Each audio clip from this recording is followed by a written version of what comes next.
us. We're back again. This is the time and this is the place. I'm excited. Aren't you excited about being here? Aren't you excited about this current time in New York Jets history? I know I am. Well, who am I? Well, I'm Green Bean, and welcome to episode 128 of Green Bean's Jets Pod. This is the place to be to talk about the stuff we love, the New York Jets, and we have stuff to talk about this week. We're going to get into new starters being named. We're going to get into seeing the first of what we hope are many connections of our two stars on offense. We're going to talk about the stars that we still have yet to see and how exciting that can be. We're also going to show some clips, some interviews, some defense, particularly defensive line. Oh my gosh, aren't you excited about the monstrous capacity of our defensive line? I can't wait, man. I'm telling you right now, before we even get started, the defensive line is my fave, right? That's my fave.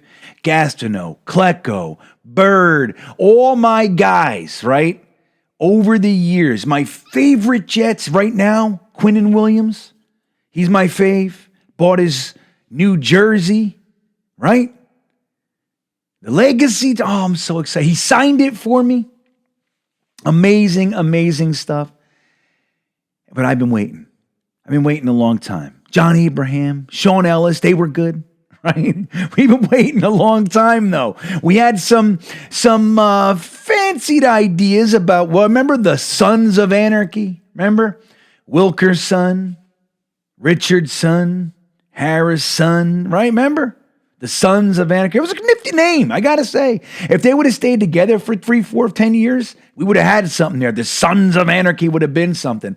But we ruined it. We paid the wrong guy, let this guy go, made this guy play over there. And then we traded him, and it was ruined. So we've been waiting a long time for anything to really take root on the defensive line. And I got to say, it's here. This defensive line is so deep. Realistically speaking, you look at the depth of this defensive line. Man, I can't even take it. Think about this. Carl Lawson, 2 years ago when we signed him, when he went down, it was a devastating blow. Devastating blow. And not that he's not going to be missed and that we don't want to see him on the field and all that stuff, but we're not even talking about it. That's how much this defensive line has been improved and focused on. And for a guy like little old Green Bean Man, this is music to my ears. This is like, I'm telling you, my opinion, it's what the whole defense runs through. And I've been screaming it for years. I don't know why. I don't know why we can't focus on it, So anyway, we're going to talk about some of that. It's going to be a great show. Before we get into the details of the show and all the specific news and happenings and everything, I do want to remind you how important it is to hit that like button. The old milk thumbs. Give me some milk thumb action. That helps the channel. And if you have not subscribed to Green Bean's Jets Fans channel, that would be a nice thing to do as well. It is greatly appreciated. It's how we grow on YouTube, and I thank you in advance for your consideration. With that said, I also want to nod to the Beanbaggers, man. The Beanbaggers. You can join the Beanbagger group, our Patreon, that also supports the channel. But what a bunch of fun we have. We just did our fantasy football draft this weekend, spent a couple hours together on the Zoom and on the fantasy site. And it was a blast, man. And that's just the beginning. We have breakdowns weekly. We're going to be hanging out, looking at the all 22 of our games together. This is all in private rooms. We get together after every game. We do all sorts of fun things together. If you'd like to get involved, the link is in the description. And I thank all of my current beanbaggers and all the previous beanbaggers that came in for a little while. I love all you guys. It's going to be a great season together, and I'm excited about that. And I want to remind you about the sponsor of the show, Testosil. Testosil, everybody. The all-natural testosterone booster.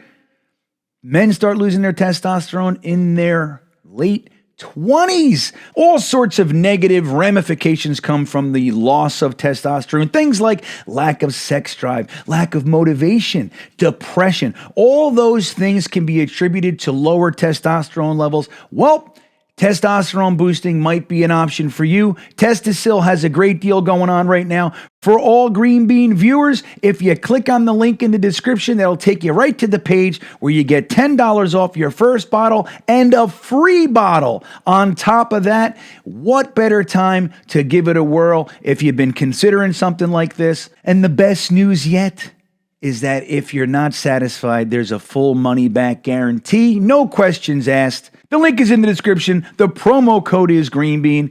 $10 off and a free bottle of Testosil. So guys, let's get right into this one. We have an interesting way to start because it's episode 128. We like to do a player profile up front. Do you know who number 28 is on the Jets? Are you thinking? You already know? Lots of us are like, yeah, come on. What are you doing? What kind of question is this? What are you trying to do over here? You think we don't see what you're doing? Well, for those of you who aren't on that end, do you know who it is? Go through which guy that's going to be cut this week is number 28. There is no number 28. Do you know why? Of course you do. Because the number is retired. It's number 28 attributed to Curtis Martin, the great Jets running back that retired back in 2007, if I remember correctly. But man, oh man, was he fun to watch for us. Now, this guy, if you're on the younger side and you don't know who he is, I know you probably are aware that very recently he was inducted into the Pro Football Hall of Fame. So he's one of our more recent guys. You know, we had Martin and Kevin Mawai. Most recently, we had Klecko and Revis. So it's kind of breaking open. It was a long stretch, man. All we had was Namath and Maynard and Weeb in there, and that was it. We had nobody. The time I visited the Hall of Fame back in 1999, it was like walking into the Steelers Hall of Fame. That's what it looked like to me. I was like, it was fucking Steelers everywhere. There's no Jets. It was just Namath, Maynard, Weeb, and that's it. That was a wrap. So we're getting in there. But Curtis Martin, who was inducted, was a 5'11", 210-pound running back, drafted in the 3rd round by the rival New England Patriots, if you can believe that. 3rd round pick, won Rookie of the Year for the Pats.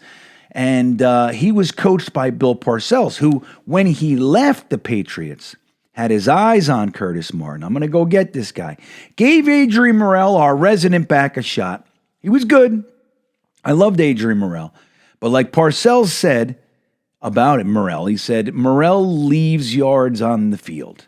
Not a good look for a coach like Bill Parcells. When the time came and Martin was a free agent, they gave him a contract. Very famously, Mike Tannenbaum created the poison pill, which the Patriots were unable to match. We stole him from the Pats. He came over here and he spent the rest of his career as a New York Jet. Curtis Martin is famous for being one of 2 running backs in NFL history to rush for 1,000 yards in every one of his first 10 NFL seasons. Now, the suckiest part of the whole thing is that the 11th year, which was his final year, he was at 735 yards with 4 games left. That's what, 265 in 4 games? Come on. He's got it. He would have been the only player to get to 1,000 yards in his first 11 seasons. That's no small feat, man. Nobody else can do this, right? It's only Barry Sanders and Curtis Martin. 735. 4 games left.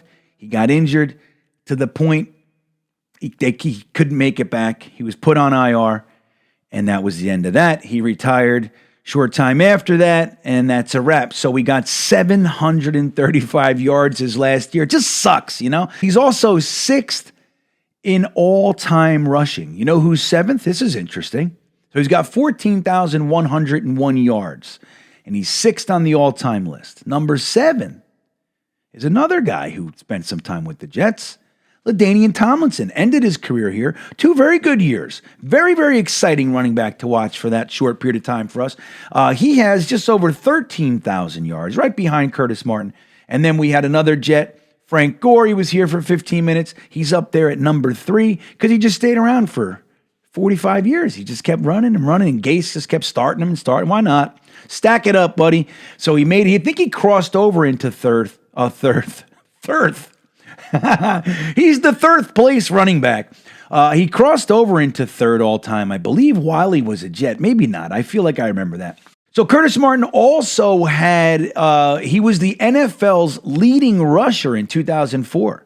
His 9th year, dude. 1,697 yards, man. Curtis Martin also accumulated 100 touchdowns, 90 on the ground, 10 more as a receiver, and he threw 2 touchdowns in the end. Remember that? That was the most famous one was to Wayne Corbett. Remember that? Oh, it was exciting.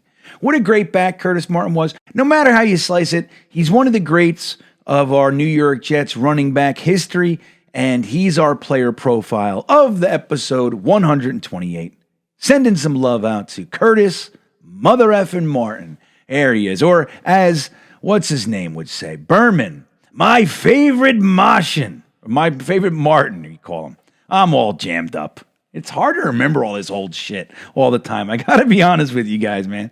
So let's do this. Let's talk about what happened in our recent Jets watchings in this episode's News of the Week.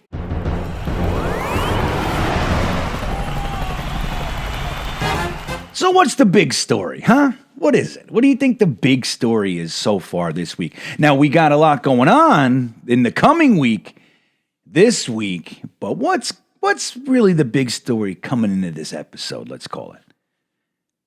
The Jets and all of their fans got to see for the first time Aaron Rodgers run out onto a football field without a red jersey, wearing a green Jets helmet, and play some football with his New York Jets teammates. Isn't that something? We got to see it in the last preseason game of the year against our our crosstown rivals, the New York Giants. We beat them 32-24, really on the back of Tim Boyle's late game surge, right? We'll talk about that maybe a little bit later. But we beat the Giants 32-24, so we wrapped the preseason up with the Snoopy Trophy, which is fun. That's nice. It doesn't matter so much, but it's, a little bit of pride. But what we really saw, the most important thing I have to say, is we wanted to see, what Aaron Rodgers looked like out there, right? How does he look? Does he look rusty? Does he look off? Does he have any chemistry with anyone? Want to see he had the protection in front of him. You want to see him and Garrett Wilson. Can we find a way to see Aaron Rodgers and Garrett Wilson? Well, not only did we see it, it was the first play, period. Wide receiver screen, Garrett Wilson gets, 12 yards. He also had a mean-ass face mask on that one, ripped down by his face mask, tack on 15 more yards. So it was a good 25, 30, 96, carried to 4, whatever. It was a long play, nice first down to start their Jets tandem career together. Real nice to see. And then we ultimately got to see just a beautiful pass for a touchdown from Aaron Rodgers to Garrett Wilson in the corner of the end zone. But the greatest part about it, as great as it is just to see them get in the end zone, which our offense has struggled to do this preseason. Now, it's not just about that, which is great, but it's how it happened. Now, I could explain it to you. I can. I watched it 300, 500, 600 times already. All right, it's the truth. But I'm going to let this little video clip from Baldy, Brian Baldinger, does some real juicy breakdowns, doesn't he? Let's take a look at how Baldy explained it, what it was supposed to be. And that's the interesting thing, what it was supposed to be and what having a quarterback like Aaron Rodgers on the field does to the potential of what can be accomplished out there. We're not used to this. We're used to seeing young guys getting their head out of their ass. That's what we're used to seeing. What we're seeing now is a pro. We saw some of this in training camp, too. We saw them actually work this out in training camp. Identification of what's in front of you and what you can do on the fly to make something out of it. Take a look. So Aaron Rodgers came up to the line of scrimmage in I-right formation. And notice the Giants had no safeties in the middle of the field. He knew it was one-on-one on the outside. This is supposed to be an ISO lead to the right. It's a run. But Aaron Rodgers checks to Garrett Wilson going one-on-one, no help, 1st and 10, let me take a shot. And he trusted Garrett Wilson just to win. Like, this is a run. Watch Mekhi Becton, they all come off on the ball. And the backs are thinking they're going to get it, but no. This is all Aaron Rodgers right here, what he sees and his trust in Garrett Wilson. And that's the other part, is Garrett Wilson right here reaching back for this ball, not giving the defender any chance to get it and taking it away from him. Strong hands, quick eyes. And just like that, these two have their first touchdown. So isn't that something? Now, if you watch it as many times as I have too, and you go back and look at that clip and you'll see the way that the play's designed, that ISO run to the right? What they're trying to do is they're trying to really take out some frustrations on the linebacker, right? They get the fullback sized up on the linebacker and he's going to knock his friggin' teeth out. It actually worked perfectly. Like, so they didn't know, right? Aaron Rodgers just said he's doing something else over here. But the play design worked beautifully. It was going to work to accomplish its goal as well. So it's just so neat when you're able to look at these things, all these dynamics that we just did not have access to, all the potential out there now. You can start to see true football. Can I just say real football, man? So it's nice to see this. And when you look at it afterward, which again, when we, the all 22 film and breaking it down, we're going to have Dom C in there, all the stuff that we're going to do all year. It's so great to have the opportunity to look at something positive, something juicy, not just like getting out of something by the skin of your teeth or what could have been done better and the opportunities that you missed and how close we always are. Frig that. It's time to be able to look at some good stuff. And this was a great example of what's possible by having Aaron Rodgers on the team. And look what it did for the offensive linemen too. There were numerous cases where Aaron Rodgers' quick release saved really Laken Tomlinson getting beat, it looked like to me, getting beat a few times. But there, if it was Zach back there, the pressure would have been felt. Aaron Rodgers just sees it, boop, zip, done, and you don't even notice it anymore. So that kind of stuff, it's just going to permeate through the whole building and the whole team, hopefully, all year, man. It's going to be great to see. So what else? Yeah. All right. What else did we see? We got to see our Jets wrap up the preseason with at least one sack in every single preseason game. We actually led the NFL, if I got this right. I think it's 13 sacks in 4 games in the preseason. Now we got an extra game, so there's that. But you can see it, man. You can see it, and people say, oh, this guy was a backup, blah, blah, blah. It is what it is. Our defensive line was doing this last year. You look at a guy like Jermaine Johnson and what he wants to accomplish this year, adding to what we saw last year. The potential for this defensive line is through the roof. I'm telling you right now, the Giants were sending, 0 blitzes all day. The Jets looked like they were doing that, and it was like just our 4 dudes. You know what I mean? It's the same devastation, and that's going to happen with starters as well. Maybe not to quite the same as in preseason, of course, but the potential is there. Now you look at a guy like Jermaine Johnson, and they interviewed him after the game, and the mentality.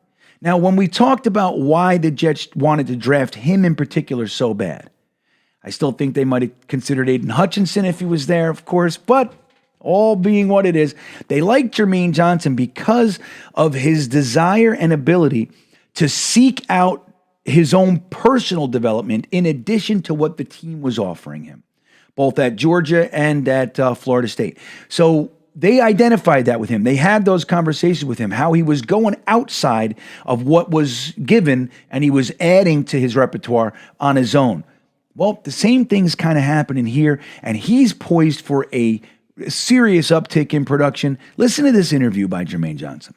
What didn't you see? I mean, my dominance usually just has always popped off tape. I always look like the best, one of the best guys on the field, and I just didn't feel that from me last year. So I just, like I said before, went to work this offseason and made sure that wasn't the case this year, that I'm a dominant player every time I'm on the field.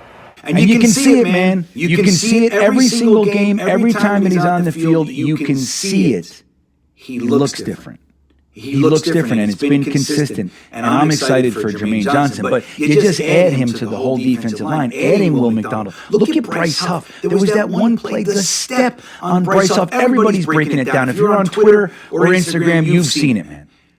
He's already past the tackle before the other Jets defensive linemen are past the line of scrimmage. I mean, the guy's get-off is It's unsurpassed. It's unbelievable, really, what it is. And Bryce Huff has a sack in every preseason game, and I want to see his percentage go up in our defensive line rotation. If Carl Lawson's out, I think you're going to see a little bit heavier dose of the Bryce Huffs and even maybe Will McDonald's of the world, getting them over there on passing downs and just seeing what they can do, man. Set them loose, baby. But Bryce Huff, in addition to Jermaine Johnson, they're ready. And it's great to see, man. I could not be more excited for the defensive line. Flipping it over to the offensive line, I think the biggest news has to be, right? Doesn't it have to be that it's official? We have finally come around the mountain and seen this fella. Highway 77 is the official starting right tackle of the New York Jets. We're going to get Dwayne Brown back at left tackle, so our starting line is intact. The only real concern I have outside of potential injury, of course, is Laken Tomlinson. Laken Tomlinson still looks a little shaky to me. I don't know, man. What was that? That was weird. Like, you do this. Like, what was that? I don't know. Fucking weird, man. So, but he looks a little shaky, a little bit weird. Hopefully that can settle down. They haven't played together as a unit, so okay, it's fine. But that said, Mekhi Becton being officially labeled the starter, it shows that the whole offseason process, man, everything, whether, from Mekhi's own personal growth, development, progress, all that stuff, but how the Jets kind of folded him in. Man, we were going nuts. 7 plays, he pulled himself. It's always something with Mekhi Becton, blah, blah. It's fair, but it was incremental, it was slow and steady, and it was well thought out. And here we are. We saw him dominate numerous games on both sides. We saw him play well against the Giants, and he was named the starter. And we're here. We finally get to see AVT and Mekhi Becton play next to each other on the opposite side. But man, is that exciting, man. I couldn't be more excited for Mekhi Becton and the New York Jets. Him being out there changes everything. It really does. It adds something to the offensive line that's just not able to be grasped without him being out there, man. He's the difference maker. Now listen to the way Aaron Rodgers, again, just doubling back to his impact on the team. It's not just during the play and all that. Listen to how he describes the relationship, the scenario, let's say, with Mekhi Becton. It is amazing to see when you empower people, when you encourage people, when you wrap your arms around people, you see the personality start to come out. You see the confidence start to grow. And I think that's what we've tried to do with Mekhi and make him feel like he's a part of this and make him feel important. And he's returned that love and trust and support with a lot of really good play. Dude, it's a flip. It's a complete flip. And let me just say this, man. I'm going to say it, okay? This is what I've been saying for friggin' years. It's the reason that I created my damn channel. It's the truth. The idea that beating on these guys when they have some difficulties, let's just hammering them, you suck, he's a loser, the media writing articles and all this sort of stuff, make it more difficult. It doesn't matter the talent that they have. It doesn't matter what potential they possess. You take a guy and you build him up instead of hammering him down when he's struggling. I've been saying it for years. I'm not alone. I'm not saying I'm the only person to say this, but this is what we were talking about. Look at what Aaron Rodgers said there. You wrap your arms around a guy. You believe in him. You make him know that you believe in him, and that's when they find it in themselves to succeed. And we're seeing the results. Remember the hug on Hard Knocks? Remember the hug, Aaron Rodgers on the sideline with Becton? That little conversation? That's what we're talking about. That's what's never been here, man. Never been here. Now, I'm a fan of tyrannical, hard-ass guys. I am. But this sort of stuff, injecting this into the locker room, it's beautiful. It's friggin' beautiful. Mekhi Becton is our starting right tackle. We got 2 bookends, man. Now, hopefully they can stay healthy. That's the concern, right? That's the concern. So our O-line is going to be Dwayne Brown, Laken Tomlinson, Connor McGovern, AVT, Mekhi Becton. You got Tippmann right there on his heels. That's going to be great. And we got some depth in the group. We'll see which guys that they kind of retained. There's some questions. As a matter of fact, for all those questions on the big deal of the week, Cut Down Tuesday, let's get into this week's Intelligent Gripe. 1,200 players, 1,200 plus players are about to lose their job. 1,200 players are about to be available on Tuesday. And that's a lot in and of itself. But think about this. They're about to be available while every roster is full. That's something. Now, the good news is for all these guys is every team gets a 16-player practice squad. So that's a lot of them, right? That's a nice chunk. But still, that's tough. Now, the Jets have all kinds of tough decisions to make. Now, you see everybody's roster predictions out there, and that's all well and good, right? We all, I think we all are pretty aligned on 95% of it. So there's some interesting places that we can focus on. And that's what I'd like to do. So let's take a look here. There's some names that have been around that might not be. There's some new names that you think might make it, but really probably won't. Who are the most interesting players to focus on when we're thinking about Tuesday Cutdown? The players that are going to make it the most difficult for the Jets on these days when they're pondering all this. Some guys you had high expectations for and they kind of flubbed, and vice versa. So let's take a look at that. I think let's start with wide receiver. We just had a retirement last week of Corey Davis, our starting wide receiver, out of nowhere. I don't think. I mean, maybe the Jets knew. They knew something was up with him, of course.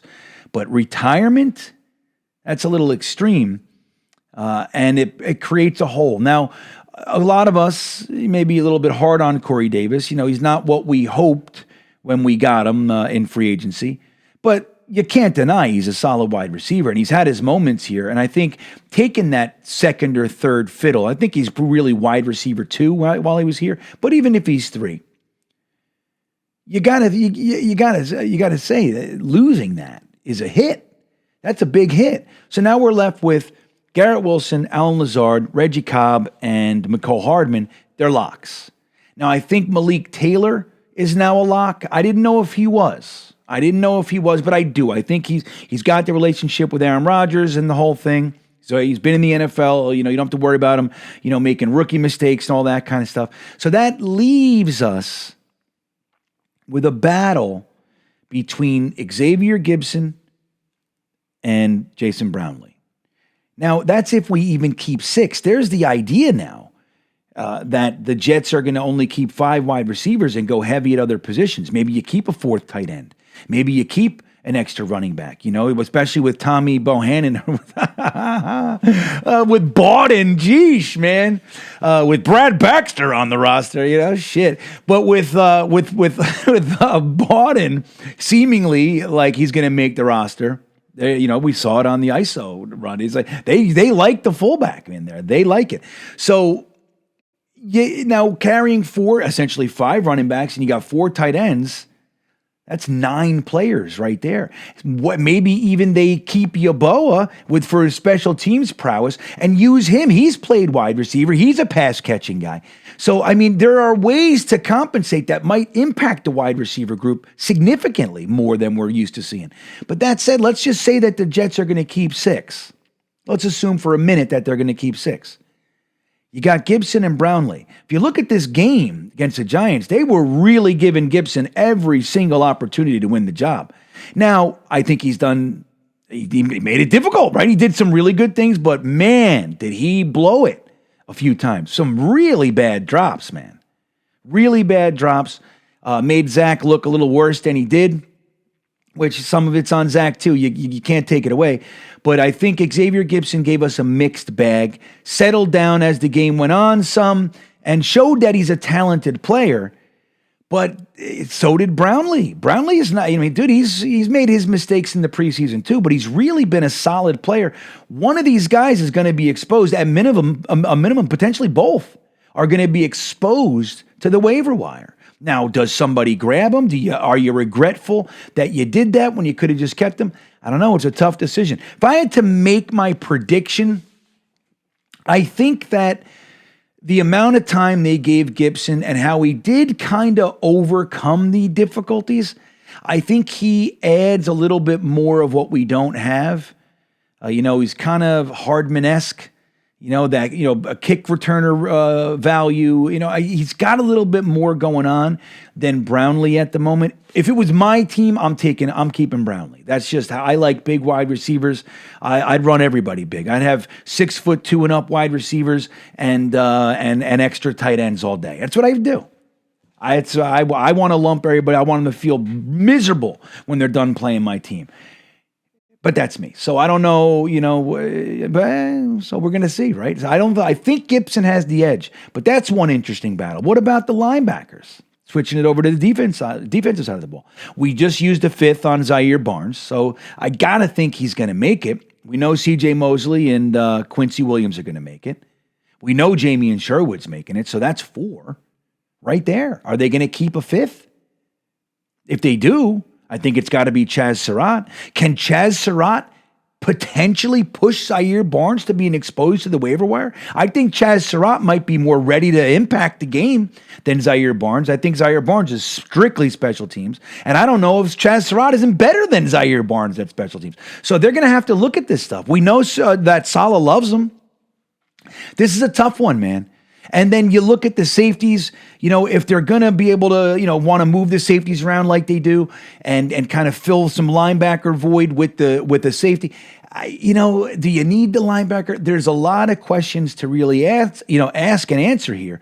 But I think Surratt and Barnes is a legitimate battle, man. They used the fifth on Barnes, but that doesn't mean they won't expose him, believing that he'll make it to the practice squad. I don't know. Will they? I just don't know. Will Chaz Surratt make it through? He had a good preseason, man. He really did. He had a good game. So I don't know. Now, if I had to make my prediction,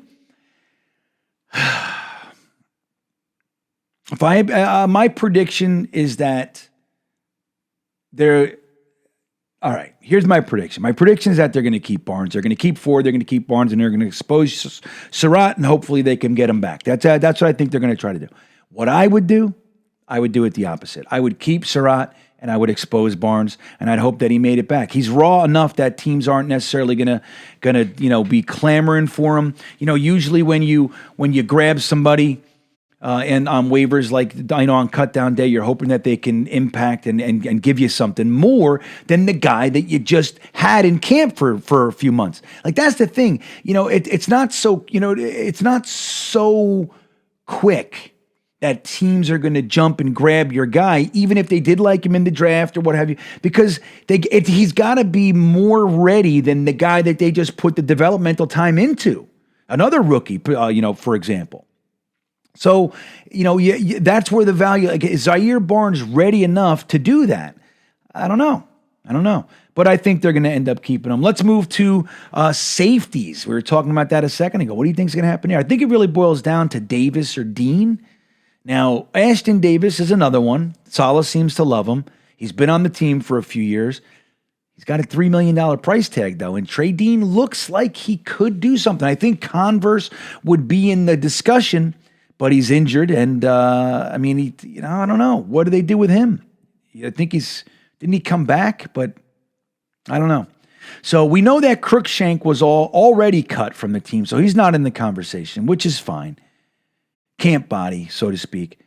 But you got Ashton Davis, Trey Dean, Jarek Bernard, Converse. We know Tony Adams is making it, Whitehead's making it, Amos is making it. So really we're looking at one spot, really, unless they decide to keep 5. If I had to make a decision, if it was me, I'm recouping my $3 million and I'm putting Trey Dean in there and I'm rolling with it, man. Ashton Davis, yes, he's more experienced. We know what he can do on special teams, and he had himself a solid preseason. Maybe he's ready to turn the corner. I don't know. I'd have to look. But off the top of my head, I'm thinking Trey Dean.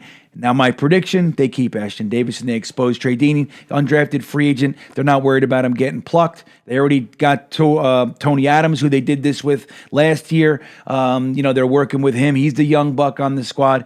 That's what I think is going to happen. So we'll hopefully get Trey Dean back on the practice squad. Let's talk about some tight end action, huh? What's going to go on here? Let's not confuse the situation with what I mentioned earlier about the wide receivers and all that jazz. I think Yeboah is going to have a real hard time making the roster. In truth, I think Kuntz is also going to have a hard time making the roster, especially if they end up keeping 6 wide receivers. It just doesn't work. I think it's risky. I think there's definitely a team out there that's thin on tight end that'll take a shot on him. He's looked solid. They've done a good job with him, in my opinion. So I'd love to see him keep 4 and just keep Kuntz. I'd love to see him keep Yeboah and risk Kuntz because I don't think Kuntz is ready. But I think what we're going to see is Uzomah, Conklin, Ruckert, Kuntz, and Yeboah is going to be risked, and they'll try to get him back if he doesn't get signed somewhere. But yeah, that's what I think. That's what I think will happen. What would I do? I'd keep 5, and I'd roll with 5 wides. I'd get rid of the fullback too, though. 5 wides, 5 tight ends, and we'll just beat you that way. That's what I do, baby. But we're never going to see it. I'm telling you, I'd be running 14 personnel. 23. Screw it, man. Let's see them stop this. All right. So now we got the defensive line. Are we keeping 10 or are we keeping 11? That's really the only question, in my opinion. I mean, you know who's going to be there. Or one more question would be, is Carl Lawson ready enough that they wouldn't give him the 4-week IR? I mean, why wouldn't you do that? If he's going to be out 3 weeks, then keep another guy. You know, put him on IR, and then you can keep 10, and then you can see how it shakes out. You know, I don't know where he is in his healing, his recovery. So we'll see, but I think it really boils down to this. If they keep 10, Smart's on the practice squad. If they keep 11, Smart's on the field, on the team. That's what I think is going to happen there. Easy peasy, lemon squeezy. Running backs, I think the question there is he? How healthy is he? If he needs to be put on the list, then he's going to allow Bam to stay on the roster. If he's coming back, Bam's going to be cut. And hopefully we'll be able to keep him. I think the Jets want to keep him. I think he's keepable for sure, but you know, again, too many people, not enough spots. So I think Bam's the odd man out, and I hope Izzy's healthy. I do. That'd be interesting, right? So that's where we're going to see the rubber meet the road. If it's Izzy's recovery time, I think they'd be fine if Izzy was going to miss a week or 2. I think they'd be fine just rolling with the 3. With Breece Hall, Dalvin Cook, and Michael Carter. I think they're fine. But if it's going to be any longer, they're going to short-term IR him, and then we'll see Bam Knight kept on the roster, which could be an interesting thing to see. So there you go. 53 men. It's a good team. You like it? What about cornerbacks? Bryce Hall's going to stay for a week. Brandon Echols gets back from his suspension. They're going to cut Bryce Hall. That's how it's going to go. It's unfortunate, but that's what I think. Maybe they keep Bryce Hall. Who knows? I love Bryce Hall. He did not have a good game against the Giants. I'll tell you that. He did not have a good game. Look, you can fanboy all you want, man. But if you're looking at what you're looking at, I don't know. It's hard not to see what you're seeing. You know what I'm saying? So with all that said, I think we're going to have a solid roster, everybody, packed full of potential stars and talent. Oh, my God. What an amazing thing to see, and that's the Intelligent Gripe. So right on, man. This is going to be exciting to see what happens, and not for nothing, we'll see who's cut around the league. Maybe there is that little diamond in the rough that squeezes out, and the Jets can place him on the team, namely wide receivers. That would be interesting too. So Joe Douglas has done a fairly decent job grabbing guys in these spots. He got JFM, he's gotten Berrios, a few other guys. So Quincy Williams is another one. So he's done it, man, and we'll see what happens. But guys, I want to thank you for watching. Don't forget about the Talking Jets channel. What is that? I don't know what week it is, but it's November 6th against the Chargers. Monday Night Football. We're all getting together. You can join us for our Talking Jets ticket buy. You get to hang out with us at Tailgate Joe's Tailgate Party. We'll get a free t-shirt over to you. You can get entered into the jersey giveaway, and we even have some on-the-field access options that we're all going to be hanging out and doing. It's going to be a mother effing blast. I hope you can join us and have some fun with us, man. Let's go to a Monday night game together, huh? It's been a long time. It might be the midnight miracle for me. I can't believe it's been that long. It can't be real. That can't be real. I just can't remember. I have no idea when it was. But you should come. I hope you do. Bring your friends.